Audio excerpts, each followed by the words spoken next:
This is the next installment of our video log of the World AI Conference in Belgium 2012, and this is the third day, and I have Kim here. So I was wondering, Kim, if you could introduce yourself and just tell us a little bit about yourself. Sounds good. Well, I'm Kim Charteris-Wright. I'm one of two directors of Free Spirit Training and Development, and we're based in New Zealand, so we've come a long way. And we focus on people, personal, team and leadership development. So. And what brings you here to the World Conference for AI? For me personally, probably networking with like-minded people and seeing how people are using AI in their working context, in their personal and professional lives, and having the opportunity to also just hear some really amazing success stories, really. Terrific. You've probably had a chance to attend at least one or two workshops. Do you have one workshop that really stands out for you?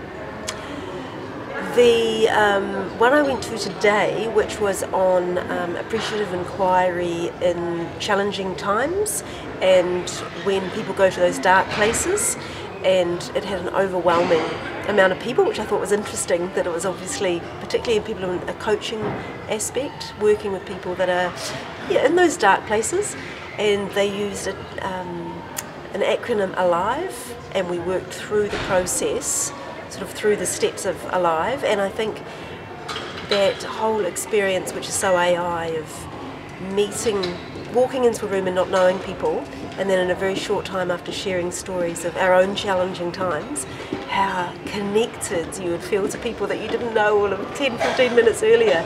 And then when I met them in the afternoon at the conference today, it was like this rapport and connection was already there because you'd shared something that was so important to you. Mm-hmm. And I think that was perhaps again sort of a real reminder of the power of AI. Oh, wonderful. So when you're thinking about what you've learned that you might take back to the work that you do, at home in New Zealand, what do you think is something that you can really maybe take back and use when you return?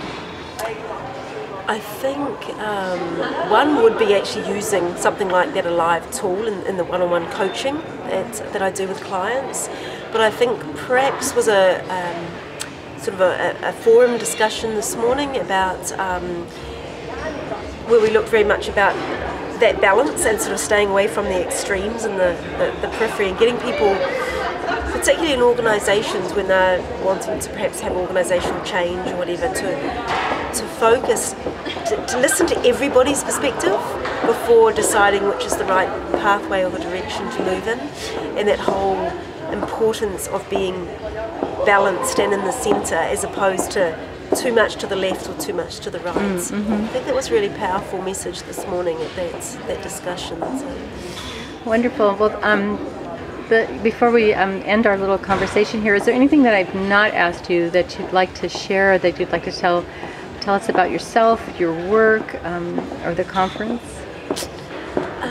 I think one of the neat things that I think has come out of it for me personally, coming from New Zealand, even though you've got to come halfway around the world to actually meet other people in Australasia that are actually working with AI at a varying level. So I think, well, I'm hoping, there's certainly lots of enthusiasm for those from Australia and New Zealand to get together and sort of set up a bit of a learning network. So it'll be really neat to see that happen.